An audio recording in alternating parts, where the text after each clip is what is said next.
मैं राहुल यादव राहुल एडुकेयर में आपका स्वागत करता हूं। दोस्तों, हम लोग नरेशन पढ़ रहे थे और नरेशन में हम लोगों ने उन सारे सेंटेंसेस को देखा था जिनका डायरेक्ट से इनडायरेक्ट बनाते समय टेंस में चेंज नहीं होता। ठीक है, जैसे हमारा अगर रिपोर्टिंग स्पीच जो है वो हमारा रिपोर्टिंग वाला जो पार्ट है, जो स्पीच वाला पार्ट है, वो अगर प्रेजेंट और फ्यूचर में होगा तो रिपोर्टेड के टेंस को हम लोग चेंज नहीं करने वाला है। ठीक है, उसके अलावा अगर हमारा रिपोर्टिंग पास्ट में होगा तो रिपोर्टेड में हम लोग देखते हैं कि ईडियम, फ्रेज, हिस्टोरिकल फैक्ट, ठीक है, यूनिवर्सल ट्रूथ, कोई ऐसी पास्ट की घटना जो कि ऐसी हो कि वो रेगुलरली ना हो सके, यानी कि इस तरीके की घटना हो जो कि कभी भी जैसे रियल लाइफ में वो पॉसिबल ना हो। ठीक है, इन सारे क्वेश्चंस को हम लोगों ने देखा था, उनके टेंस को हम लोग चेंज नहीं कर रहे थे। ठीक है, कुछ ऐसे आपके फ्रेजल वर्ड्स होते हैं जैसे इट इज टाइम या फिर इस तरीके के जो होते हैं उनके साथ भी हम लोग टेंस को चेंज नहीं करते हैं। उनसे रिलेटेड हम लोग एग्जाम्पल देख चुके हैं। अगर आप चैनल पे नए हैं तो पहले उन एग्जाम्पल्स को देखिए, उस वीडियो को देखिए, उसके बाद अगर इस वीडियो को आप देखेंगे तो आपको अच्छे से चीज़ें समझ में आने वाली है। ठीक है, तो आइए आगे हम लोग बढ़ते हैं। जब पास्ट इंडेफिनिट हमारा क्या होगा, जब हमारा रिपोर्टिंग हमारा क्या होगा, पास्ट होगा। It doesn't mean it whether it is indefinite और नॉट। ठीक है, इंडेफिनिट है कि नहीं उससे कोई फर्क नहीं पड़ता, बस पास्ट होना चाहिए। कॉन्टिन्यूअस और परफेक्ट भी आपकी चीजें इसमें आ जाएंगे। ठीक है, तो आपका क्या होगा, रिपोर्टिंग अगर पास्ट में होगी, ठीक है, तो रिपोर्टेड को हम लोग चेंज करते हैं, रिपोर्टेड को चेंज करते हैं। वो भी रिपोर्टेड के किसको चेंज करते हैं, हम लोग टेंस को चेंज करते हैं। बस में रिपोर्टेड के किसको चेंज करते हैं, टेंस को चेंज करते हैं। और प्रोनाउन तो हमारा ऑलरेडी चेंज हो रहा था। ठीक है, यानी कि दो चीजें हमको यहाँ पे चेंज करनी होगी, एक टेंस और एक प्रोनाउन। ठीक है, बाकी आने वाले और आगे जब हम लोग रूल्स और देखा जाएगा तो उसमें हम लोग देखा जाएगा कुछ ऐसे वर्ड होते हैं जो कि चेंज होते हैं, कुछ ऐसे वर्ड होते हैं जो कभी कभी चेंज होते हैं और कभी कभी नहीं चेंज होते हैं। ठीक है, उन सारे की कंडीशंस हम लोग बाद में डिस्कस करेंगे। अभी हम लोगों को डिस्कस क्या करना है कि जब रिपोर्टिंग हमारा किस में हो, पास्ट में हो, और रिपोर्टेड हमारा उसके टेंस को हम लोग चेंज करेंगे। बात समझ में आया? तो टेंस को कैसे चेंज करेंगे, याद रखिएगा, रिपोर्टिंग का सिर्फ पास्ट होना आपके लिए काफी होगा। ठीक है, बाकी मैंने पीछे कंडीशन डिस्कस कर दिया कि और क्या क्या कंडीशन होती है जब टेंस का चेंज नहीं करते हैं। आज हम लोग टेंस चेंज करना सीखेंगे। ठीक है, तो जो रिपोर्टेड के टेंस की हम लोग बात करेंगे, तो रिपोर्टेड में जो टेंस होता है उसको आप कह सकते हो कि जो डायरेक्ट की अगर हम लोग बात करें, डायरेक्ट से इनडायरेक्ट बनाते समय जितने प्रेजेंट वाले टेंसेज होंगे, जितने प्रेजेंट वाले, फिर से कंफ्यूज मत होइएगा कि सर आपने तो कहा था कि प्रेजेंट और फ्यूचर होगा तो टेंस चेंज नहीं करेंगे। मैंने कहा था प्रेजेंट और फ्यूचर का टेंस कब चेंज नहीं होगा, जब रिपोर्टिंग प्रेजेंट और फ्यूचर में होगी। रिपोर्टेड प्रेजेंट फ्यूचर की मैंने बात नहीं की थी। रिपोर्टिंग जब प्रेजेंट और फ्यूचर में होगी तो रिपोर्टेड के टेंस को चेंज नहीं करेंगे। लेकिन रिपोर्टिंग अगर हमारी पास्ट में है और मैंने जो पीछे कंडीशन आपको दिया था वो कंडीशन नहीं है, तो हम लोग रिपोर्टेड के टेंस को चेंज करेंगे। अब रिपोर्टिंग हमारा प्रेजेंट, पास्ट, फ्यूचर हमने डिस्कस कर लिया, रिपोर्टेड को चेंज करते समय डिस्कस करते हैं। तो जितने भी प्रेजेंट होते हैं सब के सब पास्ट में चले जाते हैं। बात समझ में? सब के सब पास्ट का मतलब करेस्पॉन्डिंग पास्ट अगर आप कहो तो ज्यादा बेहतर होगा। ठीक है, पर प्रेजेंट वाले जो होते हैं वो करेस्पॉन्डिंग पास्ट में चले जाते हैं। करेस्पॉन्डिंग पार्ट का मतलब ये होता है कि जैसे अगर आपका प्रेजेंट इंडेफिनिट होगा तो पास्ट इंडेफिनिट में जाएगा, प्रेजेंट कॉन्टिन्यूअस होगा पास्ट कॉन्टिन्यूअस में जाएगा, प्रेजेंट परफेक्ट होगा पास्ट परफेक्ट में जाएगा, और प्रेजेंट परफेक्ट कॉन्टिन्यूअस होगा वो पास्ट परफेक्ट कॉन्टिन्यूअस में जाएगा। बस समझ में? तो यानी कि जितने भी प्रेजेंट के होंगे सारे के सारे किस में चले जाएंगे, पास्ट में चले जाएंगे। अगर हम लोग स्टार्ट करें इंडेफिनिट के हिसाब से तो उसमें क्या होता है, डू या डज, है ना, डू या डज, तो ये किस में कन्वर्ट हो जाएगा, पास्ट के डिड में। ठीक है, उसी तरीके से अगर हम लोग बात करें इज, एम, आर कॉन्टिन्यूअस का, तो ये किस में कन्वर्ट होगा, वाज और वर में। पसंद में आई? ठीक है, उसके बाद अगर आपके पास हैज, हैव है तो ये किस में कन्वर्ट होगा, हैड। ठीक है, उसके अलावा अगर हैज बीन और हैव बीन रहेगा तो किस में कन्वर्ट हो जाएगा, हैव बीन। वो किस में कन्वर्ट हो जाएगा, वो हो जाएगा हैड बीन में कन्वर्ट। बात समझ में आया? तो इस तरीके से जितने भी प्रेजेंट के होंगे सब करस्पॉन्डिंग पास्ट में अपने कन्वर्ट हो जाएंगे। लेकिन जब हमारा रिपोर्टेड पास्ट में होगा तब क्या करेंगे, इट मीन्स अगर हमारा रिपोर्टेड पास्ट इंडेफिनिट में है, ठीक है, या फिर हमारा रिपोर्टेड पास्ट कॉन्टिन्यूअस में है, या फिर हमारा रिपोर्टेड पास्ट परफेक्ट में है, ठीक है, या फिर ये पास्ट परफेक्ट कॉन्टिन्यूअस में है, ठीक है। तो इसमें हम लोग क्या करते हैं कि जो हमारा पास्ट इंडेफिनिट में अगर रिपोर्टेड, फिर से ध्यान से बात सुनिएगा, रिपोर्टेड अगर पास्ट इंडेफिनिट में होगा तो उस केस में ये कन्वर्ट हो जाएगा पास्ट परफेक्ट में। बात समझ में आई? किस में कन्वर्ट हो जाएगा? पास्ट परफेक्ट में। यानी कि अगर आपका डिड होगा, ठीक है, डिड प्लस वर्ब का फर्स्ट फॉर्म आप यूज करते हो या तो वर्ब का सेकेंड फॉर्म यूज करते हो, ये कन्वर्ट होगा आपका हैड प्लस वर्ब का थर्ड फॉर्म। यहीं पे थोड़ी सी चेंजिंग होती है, क्योंकि बाकियों में देखिए तो प्रेजेंट इंडेफिनिट में भी वर्ब का फर्स्ट फॉर्म लगता है, पास्ट इंडेफिनिट में भी लगता है डिड लगाने के बाद यानी निगेटिव से। प्रेजेंट कॉन्टिन्यूअस में भी आईएनजी फॉर्म लगता है, यहाँ पे भी आपको आईएनजी फॉर्म लगेगा। परफेक्ट में थर्ड फॉर्म लगता है, यहाँ पे भी थर्ड फॉर्म लगेगा, यहाँ पे भी आईएनजी फॉर्म, यहाँ पे भी आईएनजी फॉर्म, ठीक है। लेकिन यहाँ पे अगर असर्टिव की बात करें तो पॉजिटिव में वर्ब का सेकेंड फॉर्म और निगेटिव से आपका क्या हो जाता है, वर्ब का फर्स्ट फॉर्म स्टार्ट होता है। लेकिन जब इसको पास्ट में कन्वर्ट करेंगे तो यहाँ पे आपको वर्ब को भी ध्यान देना पड़ेगा, और ये पास्ट परफेक्ट में हैड के साथ वर्ब का थर्ड फॉर्म। जैसे पास्ट कॉन्टिन्यूअस होगा तो ये किस में कन्वर्ट हो जाएगा, पास्ट परफेक्ट कॉन्टिन्यूअस। किस में कन्वर्ट होगा, पास्ट परफेक्ट कॉन्टिन्यूअस, ठीक है। इट मीन्स अगर आपके पास यहीं पे वाज वर्ब हो तो ये किस में कन्वर्ट होगा, हैड बीन में। किस में कन्वर्ट होगा, हैड बीन, ठीक है। यहां से आपको दिक्कत नहीं है क्योंकि वाज वर्ब के साथ भी आपको वर्ब की आईएनजी फॉर्म लगती है और हैड बीन के साथ भी वर्ब की आईएनजी फॉर्म लगती है। सिर्फ एक जगह आपको ध्यान रखना पड़ेगा, जब ये पास्ट इंडेफिनिट होगा तब वहां पे वर्ब की चेंज करना है, बाकी और कई जगहों पे आपको वर्ब की चेंजिंग नहीं करनी पड़ेगी, ठीक है। पास्ट परफेक्ट और पास्ट परफेक्ट कॉन्टिन्यूअस अगर होगा तो ये हमारा क्या होगा, इसके टेंस में कोई चेंज नहीं करेंगे, तो no change in tense, no change in tense. कब, जब हमारा रिपोर्टेड पास्ट परफेक्ट या फिर पास्ट परफेक्ट कॉन्टिन्यूअस में होगा तब। बात समझ में आया? तो ये हमारे टेंस चेंज करने के लिए है। चलिए कुछ इस पे एग्जाम्पल देख लेंगे और उसके बाद फिर अगले रूल्स की तरफ बढ़ेंगे, ठीक है। तो इसको आप स्क्रीनशॉट ले लीजिए, फिर उसके बाद हम लोग आगे बढ़ते हैं, ओके। आइए लोग कुछ एग्जाम्पल देखते हैं, ठीक है। जैसे he said you have got a nice bag, he said that you have got a nice bag, ये है हमारे पास। तो हम लोग क्या करेंगे, ही का ही रहेगा, सेड, ठीक है। उसके बाद कॉमा इन्वर्टेड कॉमा हटाएंगे, डेट लगाते हैं, ठीक है, ये आप लोग ऑलरेडी जानते हैं। आई बात प्रोनाउन की, हम लोग अब यहाँ से क्या करना है, हमको दो चीज़ें चेंज करनी है। पिछले वाली वीडियोज में हम लोग क्या कर रहे थे, हम लोग सिर्फ प्रोनाउन चेंज कर रहे थे, लेकिन यहाँ पे प्रोनाउन चेंज करने के अलावा भी हमको टेंस चेंज करना है। तो पहले तो प्रोनाउन आया तो उसको चेंज किया जाए। यू हमारा सेकेंड पर्सन है, second person will change according to object. Object क्या है, नहीं है, ऑब्जेक्ट क्या है, नहीं है, ठीक है। तो इसमें हम लोग क्या करते हैं, मैंने आपको ऑलरेडी बताया था कि हम लोग हमेशा ऑब्जेक्ट को क्या मान के चलेंगे, या तो फर्स्ट पर्सन या तो थर्ड पर्सन। बात समझ में आया? या तो फर्स्ट पर्सन या तो थर्ड पर्सन हम लोग मान के चलते हैं। बट कभी कभार ऐसी सिचुएशन हो जाती है, देखिए ग्रामर में जो रूल है वो फर्स्ट और थर्ड ही मान के करना है। यानी आप किसी कंपटीशन में अगर बैठने जाते हैं, कहीं से क्वेश्चन आता है तो फिर आप हमेशा उसको फर्स्ट और थर्ड मानेंगे। लेकिन जब हम बोल रहे होते हैं, ठीक है, क्योंकि ये एक लैंग्वेज भी है, तो बोलते समय हो सकता है कि कंडीशन ऐसी आ जाए कि जैसे हम लोग कहें कि उसने तुमसे कहा, तो मतलब जिस कोई तीसरा पर्सन होगा जिसने किसी लड़के से कहा होगा कोई बात, ठीक है, वही लड़का मेरे सामने आया और मैं उसी लड़के से कहा कि उसने वो तो तुमसे ये कह रहा था। बस में तो ये बोलते समय हम लोग चीजों को देखेंगे कि कंडीशन क्या है।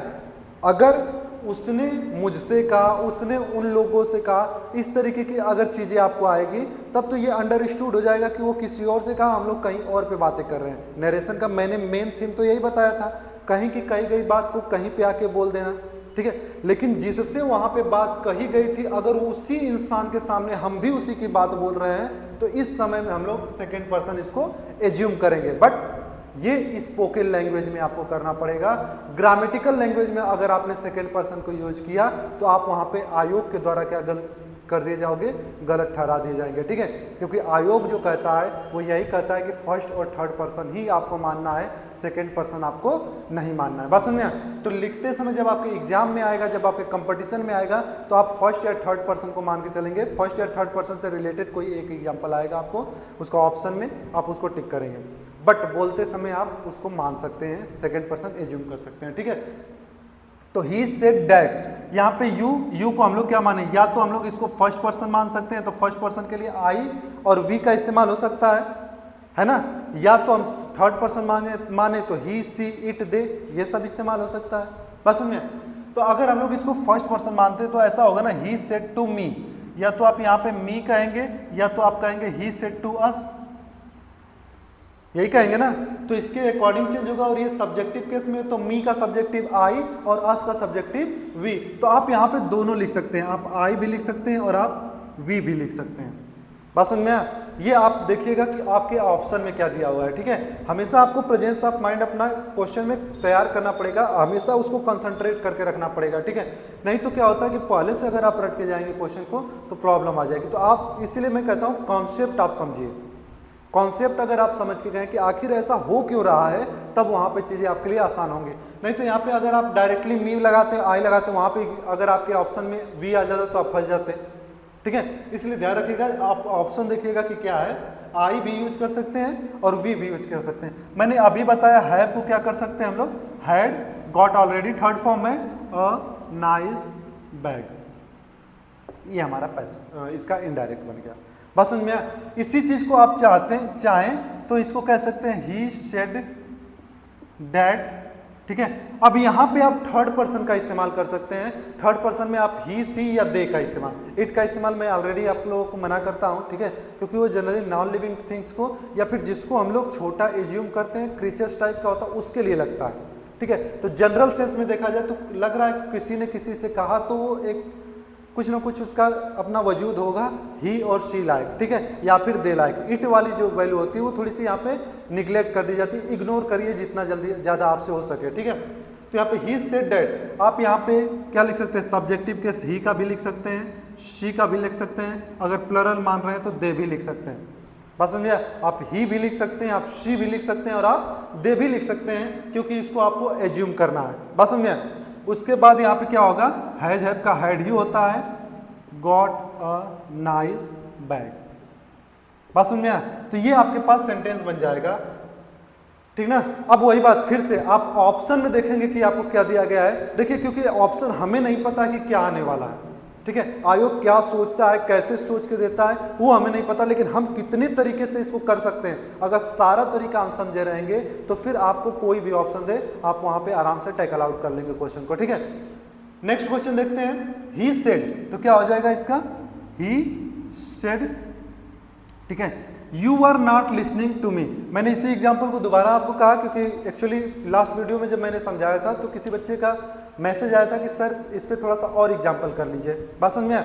तो इसको फिर से देखिए, सेम इसी कॉन्सेप्ट पे, सेकेंड पर्सन को अगर आप मानते हो, यहाँ पे ऑब्जेक्ट को आप मानते हो फर्स्ट पर्सन, तो आप यहाँ पे आई या वी कोई भी यूज कर सकते हो, क्योंकि फर्स्ट पर्सन यही दो होते हैं, ठीक है। उसके बाद आर, तो आर किस में चल जाएगा, वाज और वर्ब में चलेगा। बात समझे? किस में जाएगा, वाज और वर्ब में। तो यहाँ पे आपको क्या मिलेगा, अगर आपने आई माना तो यहाँ पे वाज आना चाहिए, अगर आपने वी माना तो यहाँ पे क्या आना चाहिए, वर आना चाहिए। फिर से ऑप्शन आप देखिएगा, ठीक है। अगर आप बिना ऑप्शन को आपको सिर्फ लिखना है तो आप कोई भी एक लेके आराम से लिख जाइए, आपको नंबर मिल जाएगा। बस समझ में आया? तो यहाँ पे ही सेड, आई, वी, दोनों में से कोई एक, अगर आई आप लिखोगे तो वाज और वी लिखोगे तो वर। नॉट लिसनिंग टू, अब देखिए मी है तो मी फर्स्ट पर्सन सब्जेक्ट, सब्जेक्ट आपकी ही है, तो मी ऑब्जेक्टिव केस में है तो ही का ऑब्जेक्टिव केस क्या हो जाएगा, हिम। बस समझ में? तो ये आपका इनडायरेक्ट बन जाएगा। उसी तरीके से अगर हम लोग इसका दूसरा भी पहलू देखें, जब इसको हम लोग क्या मान लें, थर्ड पर्सन मान लें ऑब्जेक्ट को, मैंने बताया ना फर्स्ट या थर्ड दोनों मान सकते हैं, तो यहाँ पे आप क्या लिख सकते हैं, ही, शी या फिर दे, ही, शी या फिर दे, ठीक है। अब वही बात है, ही और सी मानेंगे तो आप वाज लिखेंगे, क्योंकि ही और सी के साथ वाज आता है, और यहाँ पे दे मानेंगे तो वह लिखेंगे। फिर उसके बाद नॉट लिसनिंग टू, ठीक है, बस समझ में आ रही है ना। उसके बाद देखिए द पोस्टमैन सेड, तो क्या हो जाएगा, the postman said, comma inverted comma के बाद आप क्या लगाएंगे, डेट लगाएंगे, ठीक है। उसके बाद I have distributed all letters, I have distributed, तो यहाँ पे आई आपका फर्स्ट पर्सन है, it will change according to subject, subject आपका पोस्टमैन है, पोस्टमैन हमारा क्या है, थर्ड पर्सन होता है, ठीक है। आई और we first person, you second person, उसके अलावा कुछ भी आपको मिले तो समझ लीजिए क्या है, थर्ड पर्सन है। तो थर्ड पर्सन पोस्टमैन सिंगुलर है, सिंगुलर के लिए हम लोग क्या यूज करते हैं, ही यूज करेंगे ना, क्योंकि मैन है, तो यहाँ पे क्या हो जाएगा आपका ही। उसके बाद यहाँ पे हैज का had distributed all letters, he had distributed all letters, बस समझ में। नेक्स्ट देखिए my son said the old father I am planning to distribute my property among you equally. अब यहां पे देखिए दो जगह यहां से आपको दिया गया है, फिर उसके बाद सेड द ओल्ड फादर, और फिर उसके बाद फिर से आपको इन्वर्टेड कॉमा। लास्ट वीडियो में मैंने बताया था कि हमारा रिपोर्टिंग ढूंढिएगा कि रिपोर्टिंग है कहां, उसी को आपको पहले लिखना है। तो रिपोर्टिंग क्या है, द ओल्ड फादर सेड, यही है ना रिपोर्टिंग, तो आप इसको लिख लोगे द ओल्ड फादर सेड। तो यहां पे देखिए दो तरीके से हम लोग लिख सकते हैं, इसको आप कह सकते हैं कि टोल्ड लगा दीजिए, टोल्ड हिज सन, ठीक है, क्योंकि माई फिर से सब्जेक्ट के हिसाब से सब्जेक्ट आपका ओल्ड फादर यानी कि थर्ड पर्सन माई आपका पसेसिव है, इसका मतलब आपका ही का पसेसिव क्या होगा, हिज होगा। The old father told his son, फिर उसके बाद आप लगाएंगे क्या, डैड आई एम, आई का क्या हो जाएगा, फिर से इसी के अकॉर्डिंग सब्जेक्ट के अकॉर्डिंग यानी कि ही, इज एम आर किसमें कन्वर्ट होता है, वाज वर्ब में, तो he was planning to distribute, ठीक है। उसके बाद फिर से आपको माई आ गया, तो माई फिर से ओल्ड फादर के अकॉर्डिंग यानी कि फिर से आपको ही लगाएंगे, और माई आपका पसेसिव एडजेक्टिव है, तो ही का पसेसिव एडजेक्टिव हिज प्रॉपर्टी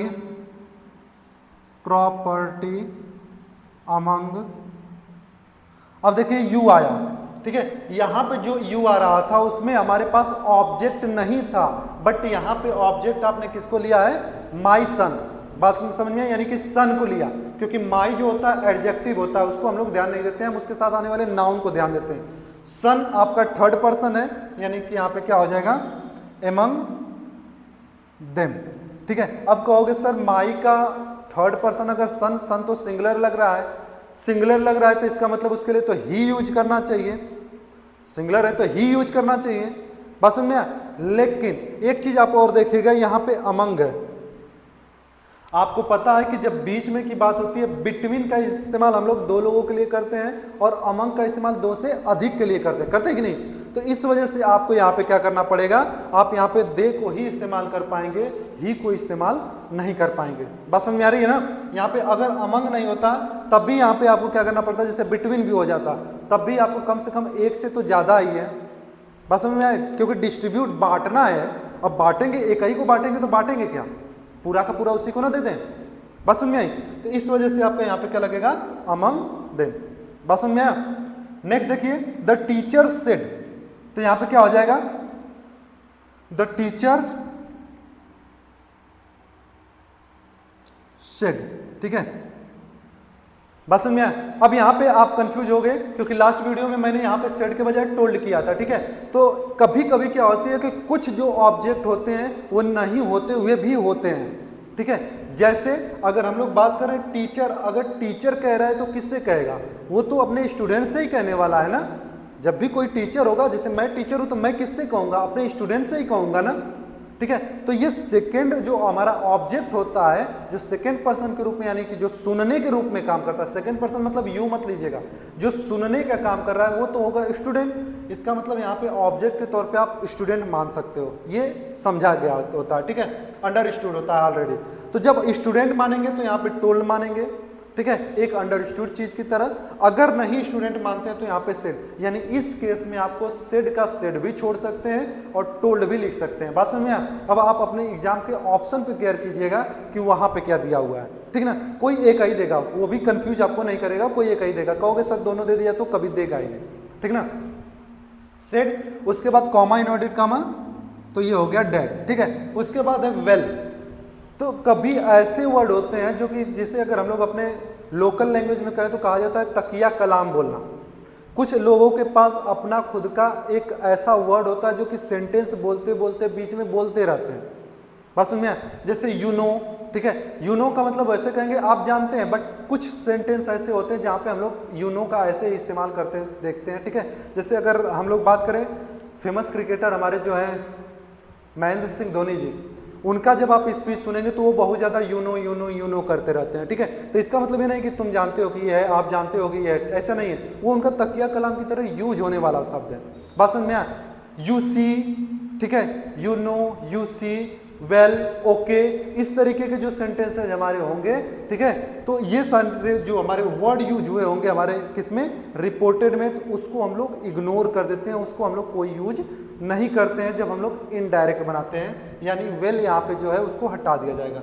उसके बाद है यू, ठीक है, you have to complete your notebook. तो यहाँ पे यू क्या होगा, तो यू क्या होगा, आप फिर वही बात, आपने क्या माना, खुद से अब क्या मानने वाले हो। अगर यहाँ पे आपने टोल्ड किया तो स्टूडेंट, स्टूडेंट का मतलब थर्ड पर्सन ही होने वाला है, बस समझ में। या फिर आप यहाँ पे फर्स्ट पर्सन अगर एज्यूम कर रहे हैं तो फिर देखिए वो जो एजम्पशन होता है वो हम खुद से करते हैं, वो इसका अंडरस्टूड मीनिंग नहीं होती है। जैसे आप कहोगे सर यहाँ पे हम अगर टोल्ड कर दें तो आपने कहा एज्यूम किए, एज्यूम तो यहाँ पे हमने भी मी को भी किया तो यहाँ पे भी टोल्ड कर दें, लेकिन यहाँ पे किससे किया ये अंडरस्टूड मीनिंग नहीं है, लेकिन टीचर जो शब्द आ गया इसकी वजह से आपका ये मीनिंग जो होगा वो अंडरस्टूड हो जाएगा। बात समझ में आया? तो इस वजह से आप यहाँ पे क्या करेंगे, जैसे आपने सेड किया है तो आप फर्स्ट और थर्ड पर्सन दोनों कर सकते हैं, बट अगर आपने टोल्ड करोगे तो सिर्फ थर्ड पर्सन को लगाइएगा, क्योंकि टोल्ड करने का सीधा मतलब है कि आपने ऑब्जेक्ट के रूप में स्टूडेंट समझा है, और ये स्टूडेंट जो समझा है उसी के अकॉर्डिंग आप लगाएंगे, ठीक है। तो यहाँ पे भी आपका देखिए फिर वही बात, सिंगुलर भी हो सकता है, प्लरल भी हो सकता है, तो आप क्या कर सकते हैं, ही भी कर सकते हैं और शी भी कर सकते हैं, या फिर आप दे भी कर सकते हैं, जो मर्जी आपकी, ठीक है। यहाँ पे क्या कर सकते हैं, आप दे का भी इस्तेमाल कर सकते हैं।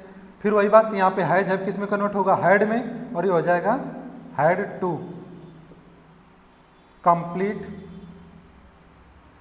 कंप्लीट। देखिए जो यहाँ पे मानेंगे योर उसी का होगा, ठीक है। जैसे यहाँ पे यू का पॉसेसिव एडजेक्टिव योर है, तो उसी तरीके से अगर आपने ही माना तो यहाँ पे हिज लिखेंगे, अगर आपने शी माना तो यहाँ पे हर लिखेंगे, अगर आपने दे माना तो यहाँ पे दियर लिखेंगे। बस समझ में आया? नोट बुक, बस समझ में आ रही है ना, ठीक है। इसका फर्स्ट पर्सन से भी आप बना सकते हैं, क्या, the teacher said that I, या फिर वी मानेंगे तो यहाँ पे क्या हो जाएगा, हैड टू कंप्लीट, कंप्लीट। फिर वही बात, आई अगर मानोगे तो फिर यहाँ पे माई लिखना पड़ेगा आपको, अगर वी आप मानोगे तो क्या लिखना पड़ेगा, और लिखना पड़ेगा। तो यहाँ पे हो जाएगा माई या फिर आवर नोटबुक। बात समझ में आया? ठीक ना। किसी को फिर से कोई दिक्कत होगी तो व्हाट्सएप पे मैसेज जरूर करेगा कि सर यहाँ पे प्रॉब्लम आ रही है, ठीक ना। इसका आप स्क्रीनशॉट ले लीजिए, फिर हम लोग कुछ और एग्जांपल्स देखते हैं, ठीक है। कुछ और एग्जांपल्स देखते हैं। He said to me I am learning my lesson, क्या हो जाएगा, ही, यहाँ पे तो टोल्ड करना ही पड़ेगा, told me that I, first person, subject क्या है ही, और ही का सब्जेक्टिव केस ही लगाना है तो ही। अब देखिए एम, एम की जगह पे क्या हो जाएगा, वाज और वर, वाज का मतलब ही के साथ वाज लगता है, ही वाज लर्निंग, और माई आपका क्या हो जाएगा, फिर से वही बात है, ऑब्जेक्टिव केस है, सॉरी पॉसेसिव केस है, तो ही का पॉसेसिव क्या होगा, हिज लेशन।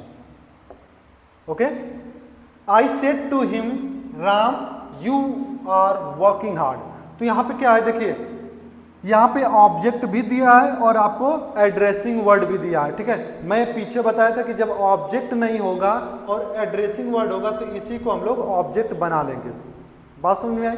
लेकिन यहाँ पे ऑब्जेक्ट भी दिया है और एड्रेसिंग वर्ड भी दिया है, लेकिन अगर ध्यान से देखें तो ये उसी का है, ये जो हिम लगा है वो इसी राम के लिए लगा कि मैंने उससे कहा कि राम तुम जाओ, तो मतलब ऐसा लग रहा है कि वो जो राम शब्द बोला गया है वो किसके लिए बोला जाता है, हिम के लिए। तो आपकी मर्जी, अगर यहाँ पे आप चाहें तो आई टोल्ड यहाँ पे राम भी लिख सकते हैं या फिर आप यहाँ पे हिम भी लिख सकते हैं, कोई भी लिखेंगे दोनों में से, क्योंकि दोनों सेम पर्सन को यहाँ पे इंडिकेट कर रहा है, ठीक है। उसके बाद क्या हो जाएगा, डैट, ठीक है। उसके बाद इसे नहीं लिखेंगे क्योंकि इसको हम लोग लेके ऑलरेडी चल चुके हैं। अगर इसको नहीं भी लिखते हैं, आप हिम भी लिखते हैं, तब भी इसे नहीं लिखेंगे, बात समझ में आया। उसके बाद यू क्या आपका सेकेंड पर्सन ऑब्जेक्ट ही, तो यू सब्जेक्टिव केस में, तो हिम का सब्जेक्टिव ही होने वाला है, तो ही। उसके बाद is am are was were में जाता है, तो ही का क्या हो जाएगा, ही वाज वर्किंग हार्ड, बात समझ में आया, ठीक है। यहां पे भी देखिए सेम है, Sumit said to his father पापा I want to go there, तो यहाँ पे फादर को इंडिकेट किया गया है, पापा है ना, तो यहाँ पे क्या हो जाएगा, सुमित टोल्ड हिज फादर, ठीक है। या फिर आप यहाँ पे एक और चीज लिख सकते हो, Sumit address to his father as papa, बात समझ में आई। जैसे इसको भी आप लिख सकते हो, आई एड्रेस्ड हिम एज रामू, मैंने उसको रामू कह के बुलाया और फिर क्या कहा उसके बाद। यहाँ पे भी Sumit addressed his father as papa and said, इस तरीके के आप एक और सेंटेंस आगे लिख सकते हो, ठीक है। तो Sumit told his father dad, पापा फिर लिखेंगे नहीं, क्या हो जाएगा, आई का मतलब Sumit, Sumit third person, first third person में सिंगुलर है, सिंगुलर का मतलब ही, तो यहाँ पे क्या हो जाएगा, ही। देखिए वांट क्या आपका first form of the verb है, लेकिन ये प्रेजेंट इंडेफिनिट में और पास्ट इंडेफिनिट में जाते समय यहाँ पे क्या हो जाता है, वर्ब का सेकेंड फॉर्म हो जाता है। जैसे हम लोग परफेक्ट वाले को देखते हैं ना, जैसे पास्ट इंडेफिनिट को पास्ट परफेक्ट में जब कन्वर्ट करते हैं, उसी तरीके से यहाँ पे भी कन्वर्जन आपको थोड़ा सा ध्यान रखना पड़ेगा जब प्रेजेंट इंडेफिनिट असर्टिव में हो, ठीक है, सॉरी अफर्मेटिव में हो, तो यहाँ पे क्या हो जाएगा, he wanted second form to go there, ठीक है, बात समझ में आया। यहाँ पे देखिए कल मैंने जब पिछली वीडियो में हम लोगों ने जब डिस्कस किया था तो उसमें दो रूल मेरा छूट गया था, ठीक है, दो क्या एक ही रूल छूट गया था, ठीक है, तो वहाँ से उस समय पढ़ाते समय माइंड से स्किप कर गया था, ठीक है। तो इस पे देखते हैं ये रूल क्या कहता है। रूल ये कहता है कि जब भी हमारा ये पास्ट में होना चाहिए रिपोर्टिंग, ठीक है, पास्ट या फ्यूचर उससे हमसे कोई मतलब नहीं है, पास्ट में होगा तभी हम लोग टेंस को चेंज करते हैं, प्रेजेंट और फ्यूचर में रहा तो ऐसे भी नहीं करने वाले, तो कुछ सोचने की जरूरत ही नहीं है। यहाँ पे अगर ये पास्ट में होगा और यहाँ पे दो सेंटेंस बोले और दोनों सेंटेंस ऐसे लगे कि पैरेलली हुए हैं, मतलब एक ही सेंटेंस में दोनों वर्क हुए हैं, दोनों एक्शन हुए हैं, ठीक है, ऐसे में फिर से हम लोग टेंस में कोई चेंज नहीं करते हैं, सिर्फ करते हैं तो प्रोनाउन चेंज। जैसे as soon as the minister came on the stage people began to clap, जैसे ही मिनिस्टर आए वैसे ही तालियां बजने लगी, तो लगभग पैरेलल लग रहा है ना, मिनिस्टर आए होंगे ताली बजी होगी, ठीक है। या फिर जैसे मेरे पैरेलल करने का मतलब ऐसा नहीं कि एक हो रहा है दूसरा भी हो रहा है, ये भी होगा साथ ही साथ एक होने के तुरंत बाद दूसरा होगा। अब ऐसा तो है नहीं कि मिनिस्टर जो होंगे वो स्टेज पे आएंगे और उसके बाद खड़े होंगे और फिर उसके बाद लोग अच्छा मिनिस्टर है फिर ताली बजाना शुरू करेंगे, ऐसा तो होने वाला नहीं है। मिनिस्टर को देखते ही लोग पहले से ही पहचानेंगे, वो तालियां बजाना शुरू कर देंगे, ठीक है। तो इस वजह से ये दोनों लगभग एक के जस्ट मतलब ऐसा आ रहा है कि लगभग तुरंत तुरंत काम हुआ है, ऐसे में भी आप टेंस में कोई चेंज नहीं करेंगे। तो she said that as soon as the minister, as soon as the minister came on the stage, came on the stage people began to clap, ठीक है, people began to clap, यानी हम लोगों ने इसमें कोई टेंस में चेंज नहीं किया और प्रोनाउन था नहीं कि चेंज करें, ठीक ना। यहाँ पे देखिए इसी वजह से मैंने एक और एग्जांपल ले लिया जिसमें प्रोनाउन भी आपका रहा है, आई सेड टू हिम, तो पूरा सोचने से पहले इसको तो लिख ही दीजिए, आई टोल्ड हिम दैट, ठीक है। अब यहाँ पे देखिए you were enjoying while I was suffering, तुम इंजॉय कर रहे थे जब मैं सफर कर रहा था, ठीक है। तो यहाँ पे क्या पैरेलल लग रहा है ना, ऐसे में आप टेंस चेंज नहीं करेंगे बट प्रोनाउन चेंज करेंगे। तो you will change according to him means here will be he, और वाज का देखिए अब यहाँ पे टेंस चेंज नहीं करेंगे बट हेल्पिंग वर्ब अगर दूसरा बन रहा है उसी टेंस का तो हमको करना पड़ेगा। जैसे वर्ब की जगह पे हम लोग क्या करेंगे, क्योंकि ही के साथ वाज लगता है तो यहाँ पे वाज हो जाएगा इंजॉइंग वाइल। अब यहाँ पे आई है, I will change according to I, first person मतलब सेम रहने वाला है, तो ये क्या हो जाएगा, आई वॉज सफरिंग। ठीक है, तो इस तरीके से आपके नरेशन बनते रहेंगे, ठीक ना। नेक्स्ट वीडियो में हम लोग कुछ और नए रूल्स और नए एग्जाम्पल के साथ आएंगे। चैनल पे नए होंगे तो सब्सक्राइब करना ना भूलिए, बेल आइकन को जरूर प्रेस कीजिए, जिससे आपको सारी नोटिफिकेशन, जितने भी वीडियो हमारी अपलोड होती रहती हैं उसका आपको नोटिफिकेशन मिलता रहेगा। ठीक है, शेयर कीजिए, कमेंट जरूर कीजिए कि आपको ये वीडियो कैसा लगा। ठीक है, जिससे हमें भी थोड़ा सा, मेरा भी मनोबल जो होगा वो बढ़ता रहेगा। आज के लिए बस इतना ही रखते हैं। Thank you very much.